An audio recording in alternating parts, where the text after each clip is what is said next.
Spoštovane dame, spoštovani gospodje, ugledni gostje. Dobrodošli na slavnostni seji Senata Univerze v Ljubljani.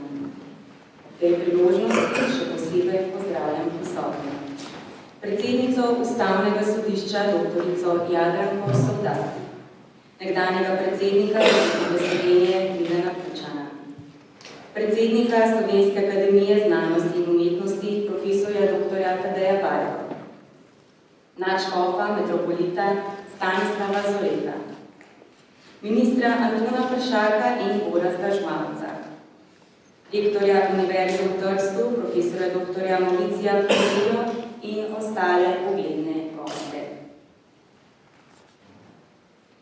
Univerza v Ljubljani bo kmalu praznovala svoj 100. rojstni dan. Ja, v častitljivih letih je ta naša največja slovenska univerza, ki se uvršča med 3% najuglednejših na svetu. Do danes je prehodila dolgo in uspešno pot. Do leta 2020 verjamemo, da bo postala prepoznavna, mednarodno odprta in odlična raziskovalna univerza, ki bo ustvarjalno prispevala k kakovosti življenja.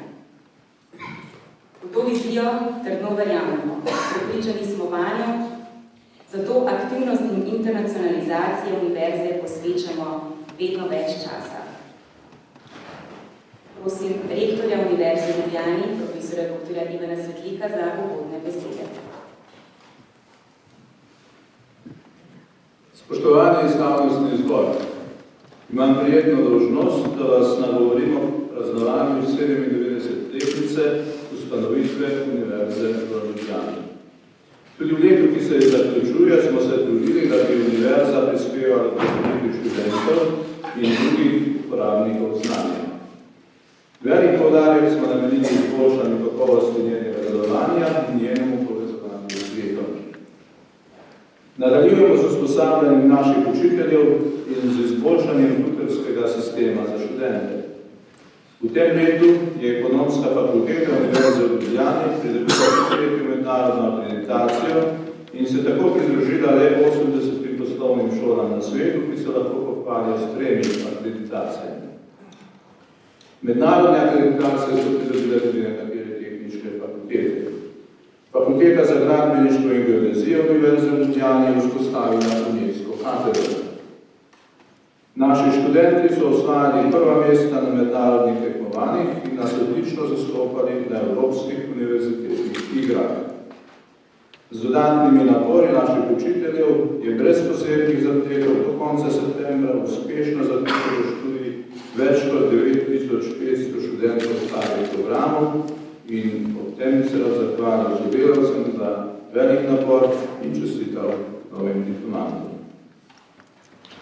Za povečanje raziskovalne uspešnosti smo okrepili strokovno in finančno pomoč raziskovalcem. Vrstijo se prijave na razpise za projekte Obzorja 2020 in Interreg programe. Profesor dr. Tomaž Prosen z Fakultete za matematiko in fiziko Univerze v Ljubljani je pridobil pomemben projekt Evropskega raziskovalnega sklada. Na prvem razpisu iz programa pametne specializacije Univerza v Ljubljani pridobila okrog 12 milijonov sredstev. Ponašamo se s novimi raziskovalnimi dosežki na področjih medicine, farmacije, kemije, biotehnike, elektrotehnike, strojništva in drugih. Počasi, a uspešno napreduje urejanje prostorskih razmer za naše akademije in tudi za Fakulteto za socialno delo. Druge članice naše univerze, kot so biotehnična fakulteta in Fakulteta za matematiko in fiziko, so v ta namen sredstva izbrali sami. Srečo pa nam pomagajo včasih tudi drugi. Letos je švicarska župnija St. Josef Horgen Akademiji za glasbo Univerze v Ljubljani podarila orgle švicarske delavnice KUD. Lahko se pohvalimo z odličnimi rezultati na področju mednarodnega sodelovanja. Za 28% smo povečali število tujih študentov in za 14% število študentov na izmenjavi. Izboljšali smo ponudbo programov in predmetov za tuje študente. Med drugim smo uvedli pripravljalni modul, ki tujim študentom omogoča učenje slovenskega jezika in vključitev študij skupaj z domačimi študenti. Vzpostavili smo mrežo partnerskih univerz v Aziji, Evropi in soseščini. Z njimi bomo v prihodnje dolgoročno in poglobljeno sodelovali. Navedeni uspehi imajo žal tudi enak plus. Skoraj vse naše partnerske univerze, tako v Aziji kot v Evropi, razpolagajo z dvakrat in tudi večkrat večjim zneskom sredstev na študenta v primerjavi z našo univerzo. Sredstvi, ki so praviloma tudi pri teh univerzah javna, tudi veliko bolj prosto razpolagajo. Ob tako velikih razlikah je sodelovanje z njimi že v izhodišču ogroženo. Če v naši državi ne bo prišlo do izdatnega povečanja financiranja raziskovanja in visokošolskega izobraževanja ter večje avtonomije univerz in inštitutov, bodo ti izginili svetovnega zemljevida organizacij znanja. Posledice v smislu omejenega razvojnega potenciala bosta čutila tako gospodarstvo kot celotna družba. Nedavno sprejeta novela zakona o visokem šolstvu je korak v pravi smeri, toda premajhen za potreben razvoj tega pomembnega področja. Spoštovani, na Univerzi v Ljubljani se bomo tudi v prihodnjem letu po najboljših močeh prizadevali izpolnjevati naše poslanstvo, ki ima središče v kakovostnem raziskovanju in izobraževanju ter prenosu znanja v okolje. Hkrati se bomo borili za izboljšanje razmer, v katerih delujemo na univerzi. Ob 100-letnici Univerze v Ljubljani, ki se hitro približuje in je bomo praznovali v 2019, si to vsekakor zaslužimo. Na ta slavnostni dan se vsem zaposlenim na univerzi zahvaljujem za prizadevno delo in partnerjem za sodelovanje in podporo. Iskreno čestitam vsem prejemnikom nagrad in priznanja. Hvala lepa. Naziv častni doktor Univerze v Ljubljani bomo podelili za izjemne dosežke na področju znanosti in umetnosti. Prosim rektorja univerze za svečano podelitev. Spoštovani zbor, Senat Univerze v Ljubljani je na seji 28. junija 2016 na predlog Komisije za podeljevanje častnih nazivov in nagrad sprejel naslednji sklep o podelitvi letošnjih univerzitetnih priznanj. Na predlog Pedagoške fakultete Univerze v Ljubljani za častnega doktorja Univerze v Ljubljani proglaša profesorja Michaela Wittmana Appla za izjemne dosežke na področju kritične analize sodobnega izobraževanja ter za uspešno sodelovanje z Univerzo v Ljubljani. Prosim za obrazložitev. Profesor Michael Wittman Apple deluje na Univerzi v Wisconsin v Združenih državah Amerike in sicer na področju teorije kurikuluma in poučevanja ter študij edukacijskih politik. Njegov raziskovalni interes je usmerjen k kritični analizi razmerij med znanjem in močjo v šolah in v širši družbi ter problematiki demokratizacije edukacijskih politik in praks. Svojo kritično teorijo se je že v drugi polovici 70-ih let uveljavil v svetovnem merilu in je eden najpogosteje citiranih avtorjev z tega področja. Za svoje delo je prejel številna najvišja priznanja doma in po svetu. Njegovi monografiji Ideology and Curriculum ter Official Knowledge sta uvrščeni na mednarodni seznam najbolj pomembnih knjig z področja edukacijskih znanosti v 20. stoletju. Svojim celotnim opusom se je uvrstil med 50 najbolj vplivnih sodobnih avtorjev na tem področju. Temeljno teoretično pozicijo profesora Appla lahko na kratko povzamemo s povzetkom iz njegovega zgodnjega dela Ideology and Curriculum. Šole ne le nadzirajo ljudje, pravi, pač pa tudi sodelujejo pri kontroli pomena.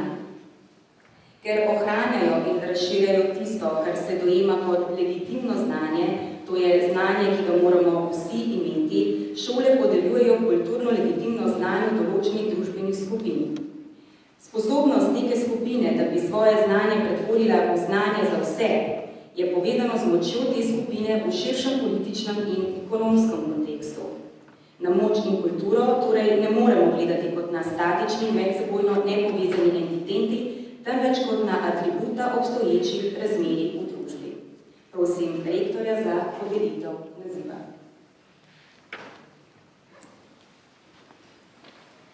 Quam urem, spectatissime domine Michael Wittman Declaro te honoris causa doctorem universitatis Laplacensis.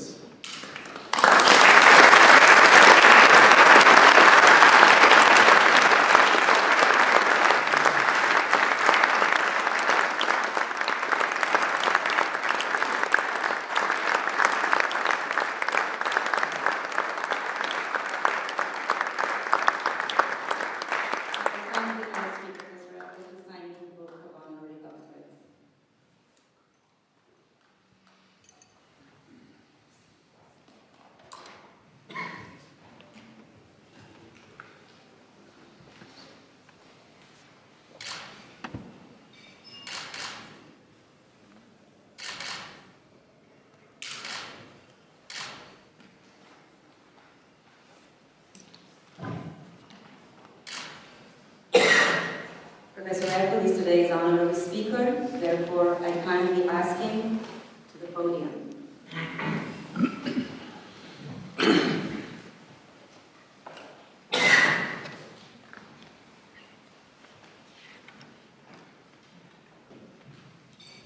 In my brief talk today, I want to place higher education into larger transformations that are having profound effects on education in general and in so many other institutions in the larger society.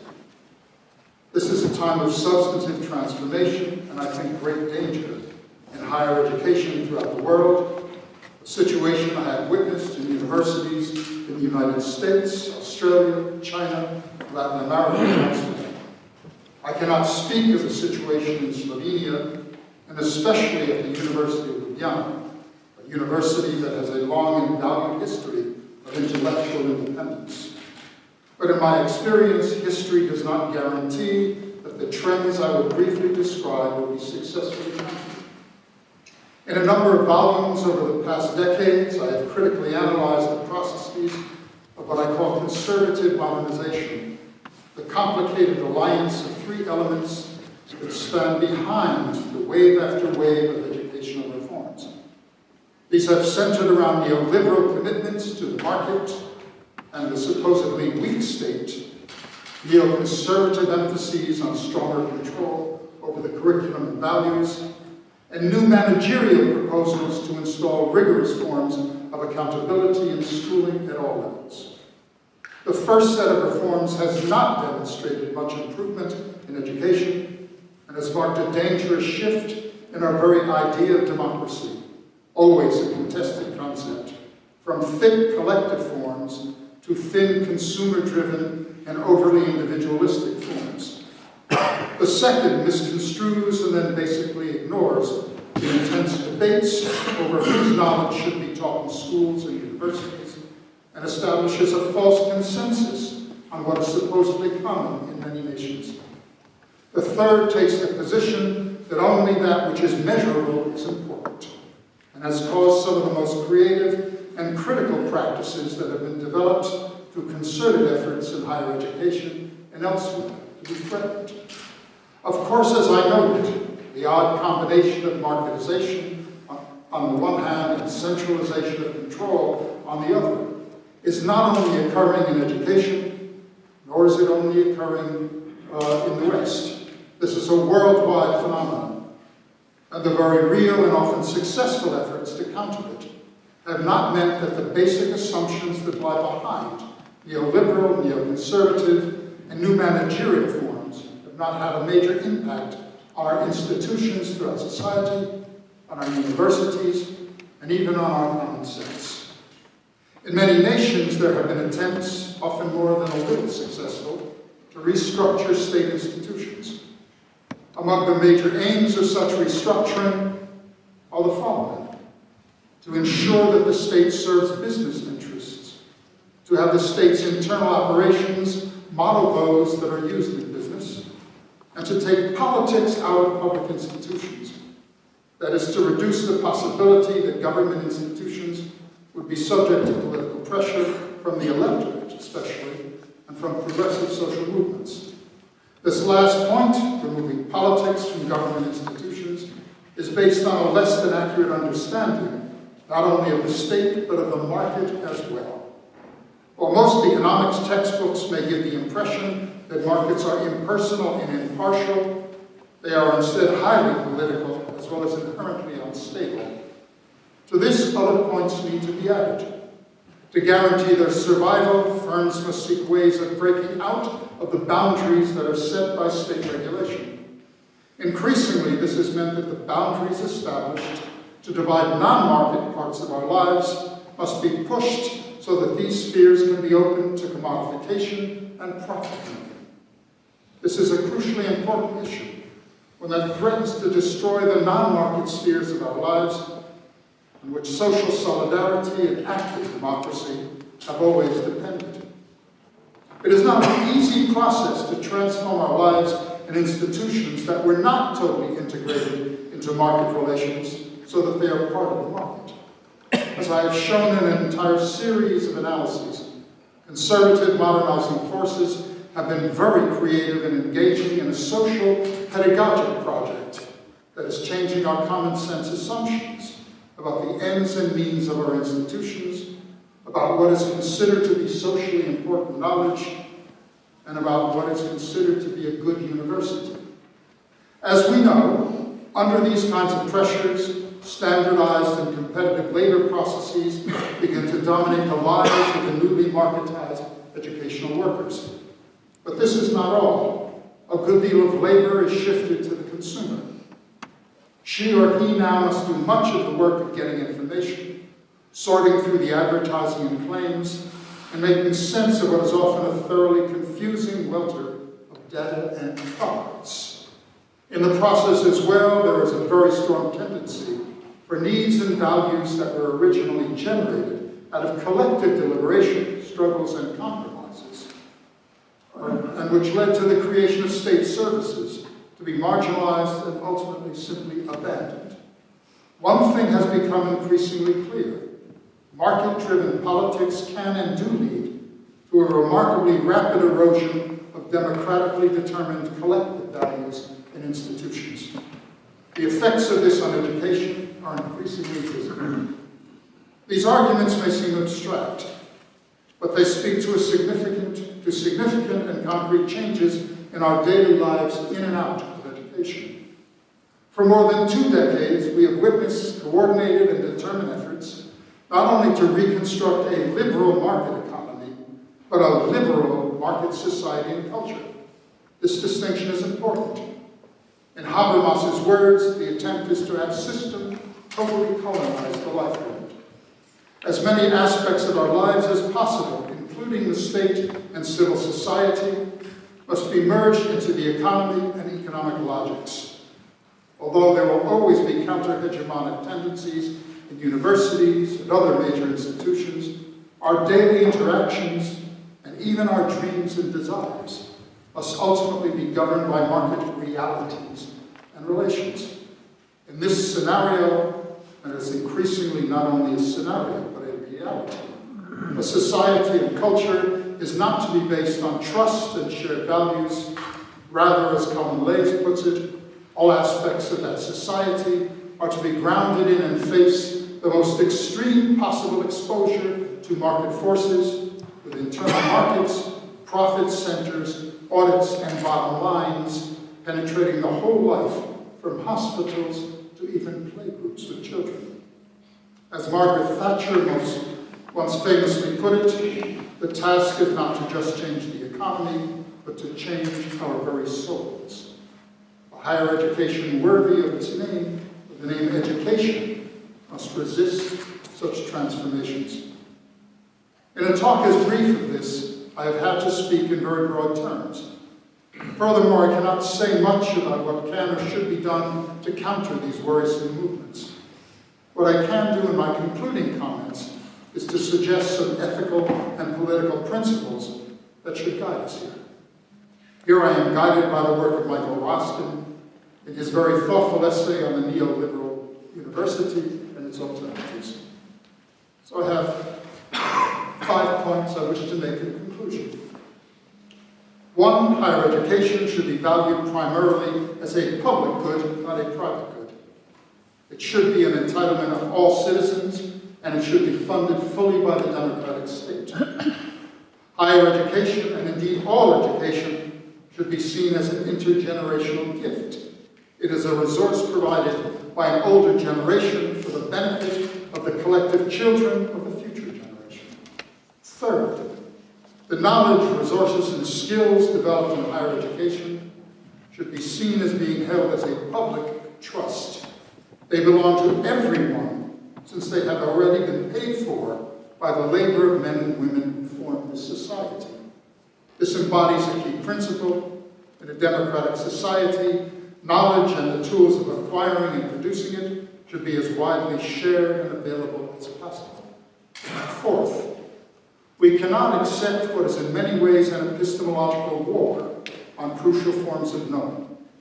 If we are to be appropriately critical of the increasingly neoliberal understandings of quality, evidence, and other key concepts, these need to be broadened and democratized fully.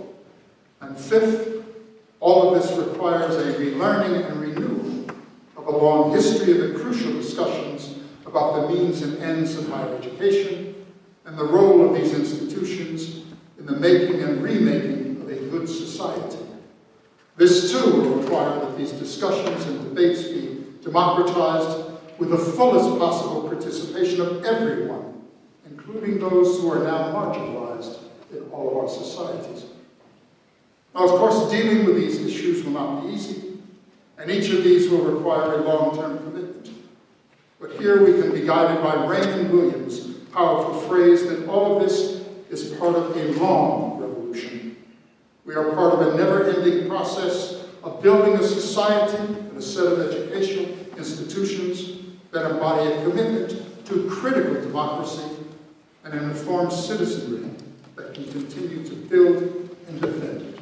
Thank you.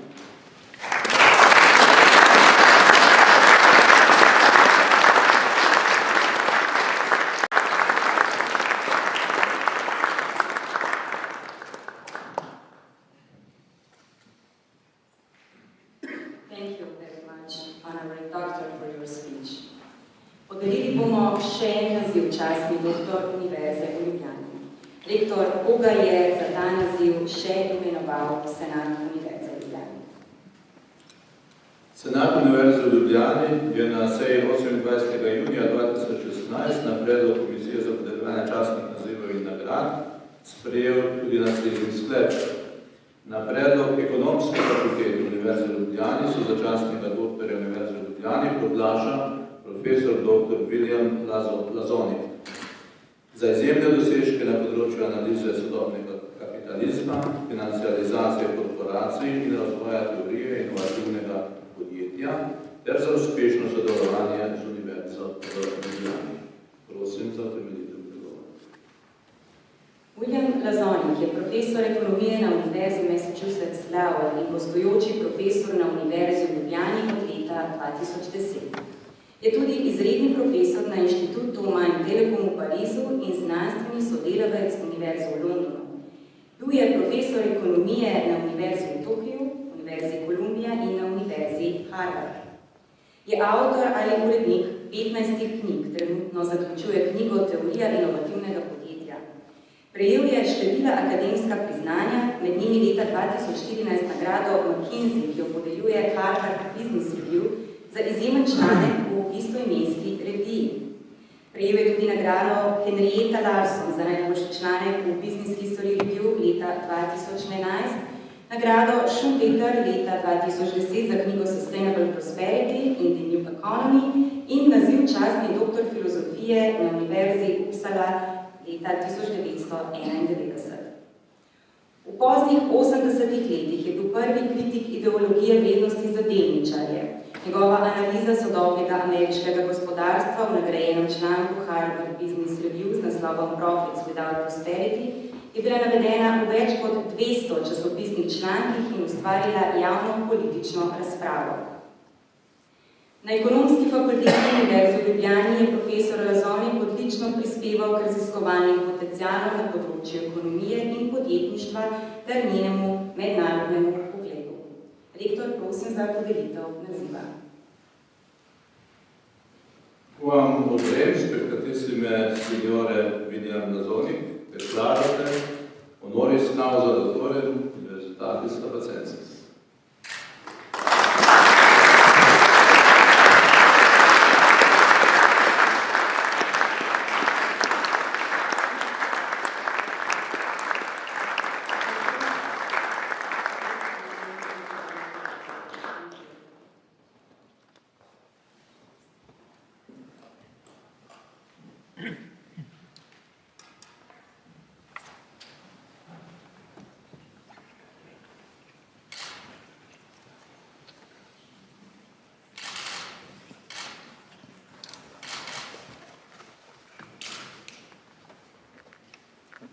Professor, would you honor us with a short speech?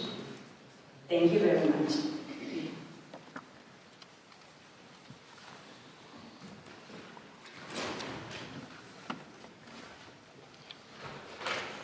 I thank the University of Ljubljana for the distinction that is being bestowed upon me, or now has been bestowed upon me. At the University of Ljubljana, I've enjoyed wonderful and fruitful collaborations with Professor Peja Petrin and many talented colleagues over a number of years.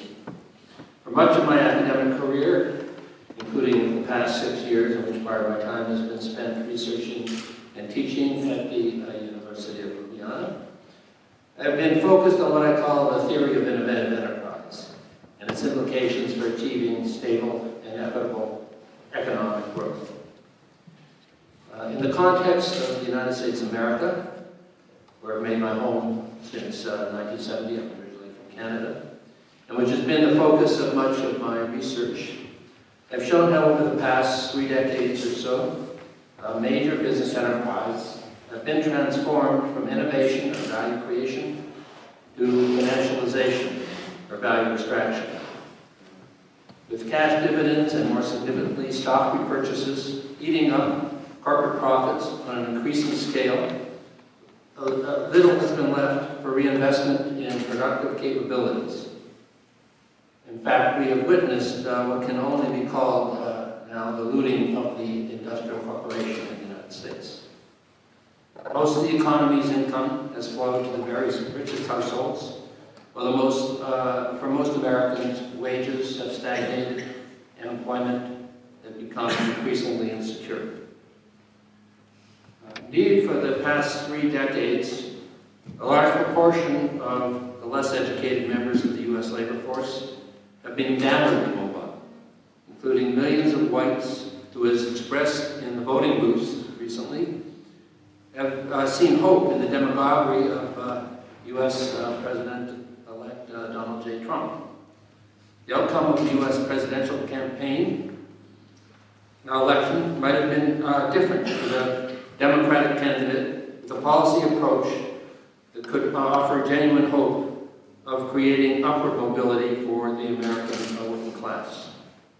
Now here I'm speaking less of Senator Bernie Sanders, who rightly railed on about the billionaire class rigging of the political system, and I'm talking more about Vice President Joe Biden, who understands how by rigging the economic system, the rich get richer while the middle class disappears.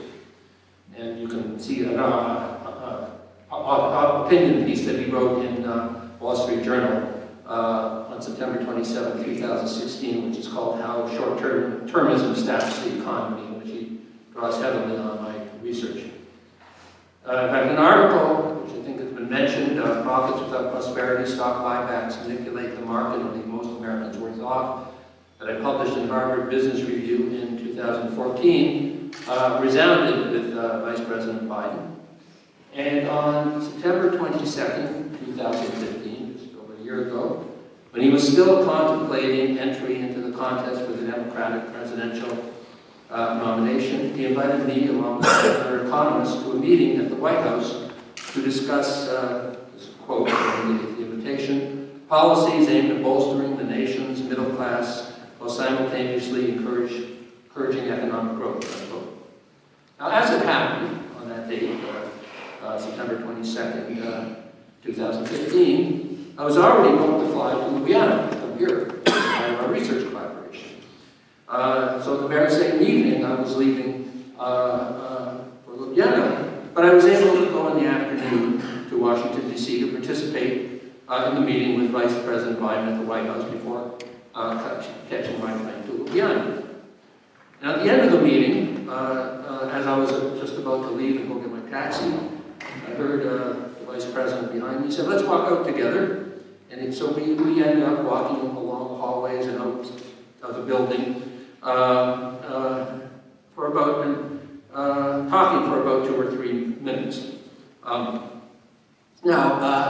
had to say something to Vice President. I didn't want to ask him if he was going to run for president.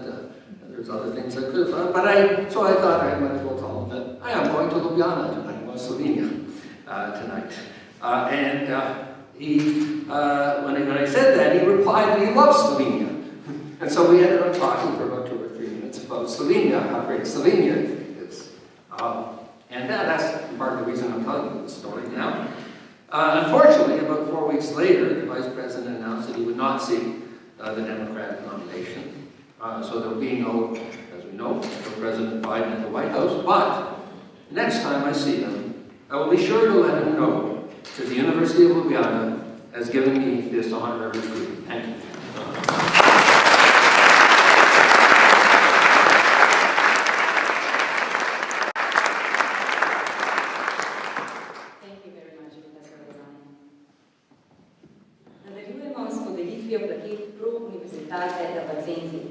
Podeljujemo jih fizičnim in pravnim osebam, ki so s svojimi sredstvi ali delom pomembno prispevali k razvoju materialnih možnosti univerze ali k usposabljanju njenih sodelavcev.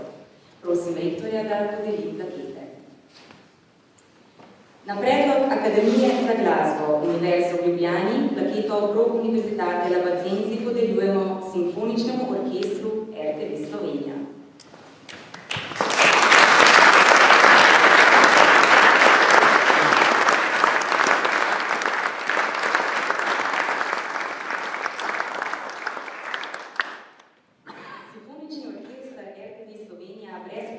Vsako leto študenti Akademije za glasbo Univerze v Ljubljani na visokem umetniškem nivoju izvede do 2 koncerta, s čimer mladim perspektivnim glasbenikom nudi neprecenljivo izkušnjo solističnega nastopa z vrhunskim orkestrom.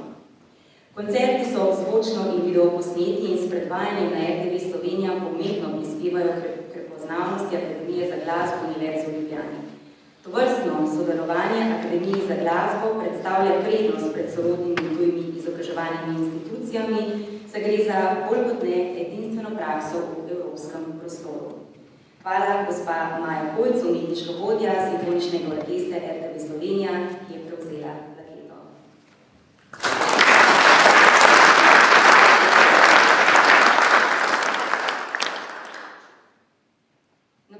Fakultete za farmacijo Univerze v Ljubljani plaketo Pro Universitate Labacenzi podeljujemo magistru Vojmirju Urlepu. Magister Vojmir Urlep je že 25 let zunanji sodelavec Fakultete za farmacijo Univerze v Ljubljani na programu Farmacija.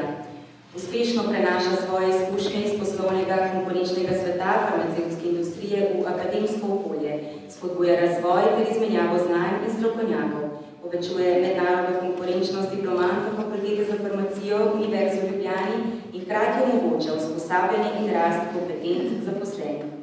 Svojimi mednarodnimi aktivnostmi povečuje ugled Univerze v Ljubljani v mednarodnem prostoru in odpira možnosti sodelovanja. Prosim magistra Vojmirja Urlepa, da prevzame plaketo.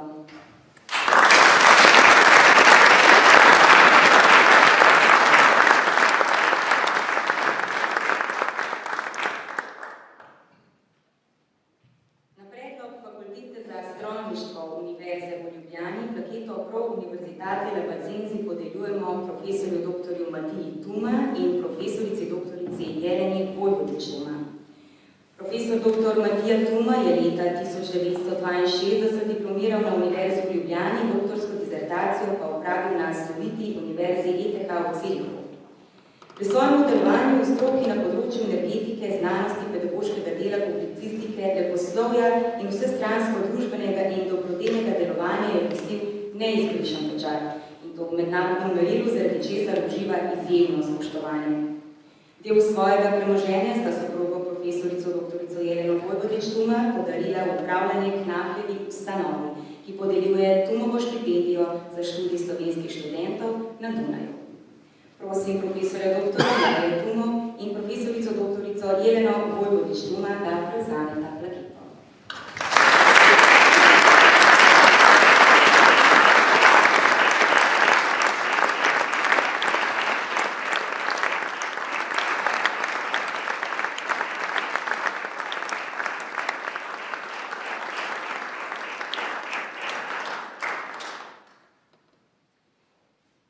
Na predlog Pravne fakultete Univerze v Ljubljani plaketo Pro Universitate Lapasenzi podeljujemo tudi fundaciji Paros. Fundacija Paros je bila ustanovljena leta 2005 z namenom štipendiranja najbolj nadarjenih diplomantov Pravne fakultete Univerze v Ljubljani na prestižnih tujih univerzah in na doktorskem študiju Pravne fakultete Univerze v Ljubljani. Do danes je fundacija Paros štipendirala že 29 nadarjenih študentov in zanje zbrala preko 600.000 evrov sredstev. Štipendirani študenti so s pomočjo fundacije študij uspešno končali. Delovanje fundacije Paros je izjemno pomembno tudi za naš pravni sistem, saj prejemnike štipendij spodbuja k vrnitvi in delu v domovini. Prosim ustanovitelja in predsednika fundacije, gospoda Miro Senico, da prevzame plakito.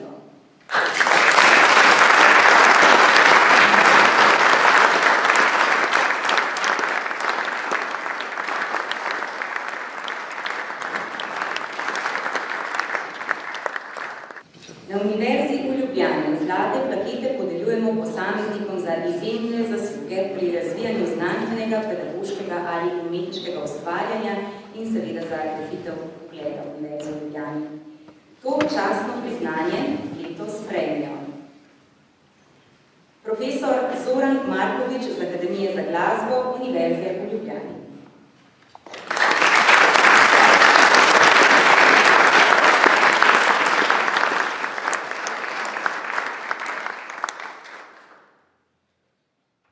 Profesorica dr. Nataša Poklar-Ulrich z Biotehniške fakultete Univerze v Ljubljani.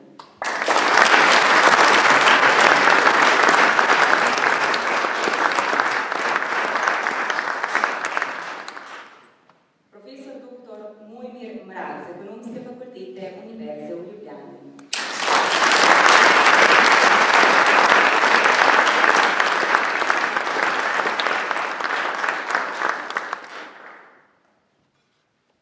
Profesor dr. Aleš Debeljak z Fakultete za družbene vede Univerze v Ljubljani. Profesorju Debeljaku zlato plaketo podeljujemo posthumno. Prevzela jo bo njegova soproga Erika Johnson Debeljak.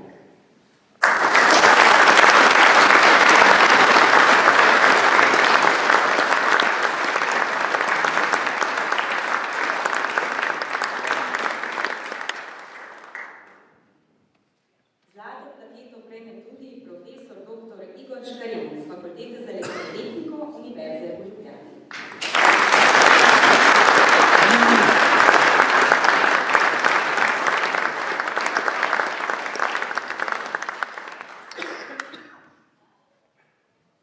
Prejmejo tudi profesor dr. Matej Fišinger z Fakultete za gradbeništvo in geodezijo Univerze v Ljubljani.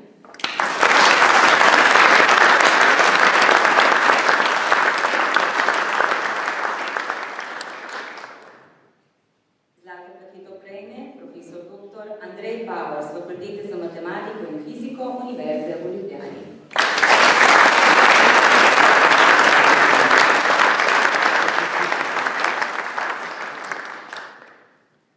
Prejmejo tudi docent dr. Andrej Brokni z Fakultete za računalništvo in informatiko Univerze v Ljubljani.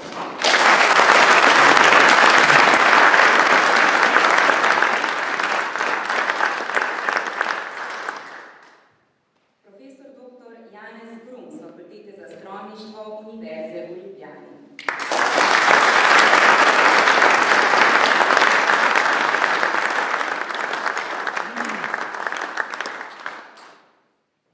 Profesor dr. Tomaž Marš z Medicinske fakultete Univerze v Ljubljani.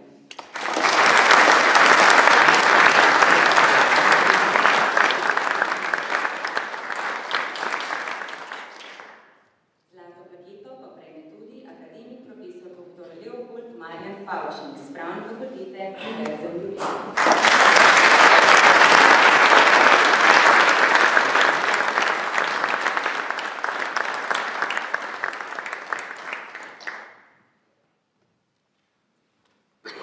Pred nami je še zadnja podelitev priznanj v okviru slavnostne seje Senata. Podelili bomo svečane listine mladim visokošolskim učiteljem in sodelavcem za izjemne pedagoške in raziskovalne dosežke. Letos to svečano listino Univerze v Ljubljani prejmejo docentka dr. Ana Slagnar z Biotehniške fakultete Univerze v Ljubljani.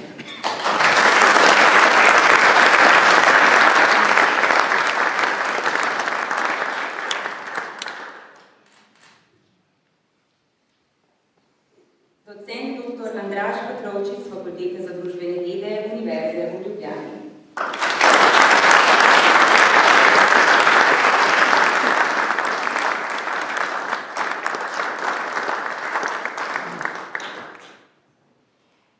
Docent dr. Igor Vopič z Fakultete za družbene vede Univerze v Ljubljani.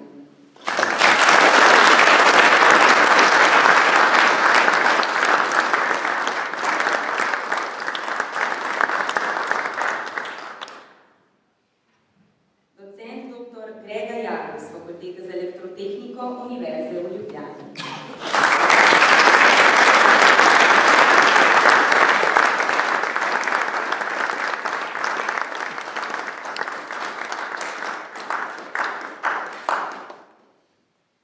Asistent dr. Matej Kranj z Fakultete za elektrotehniko Univerze v Ljubljani.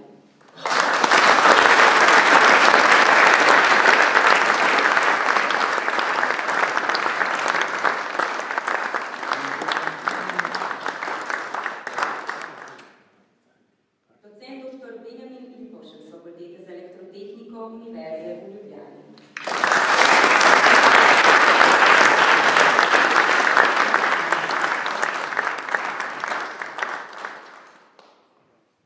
Docent dr. Miha Moškon z Fakultete za računalništvo in informatiko Univerze v Ljubljani.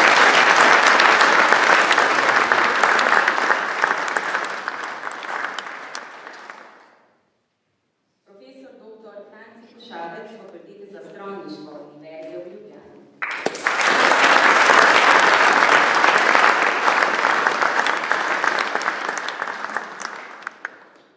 In docent dr. Dylan Steinbichler z Pravne fakultete Univerze v Ljubljani.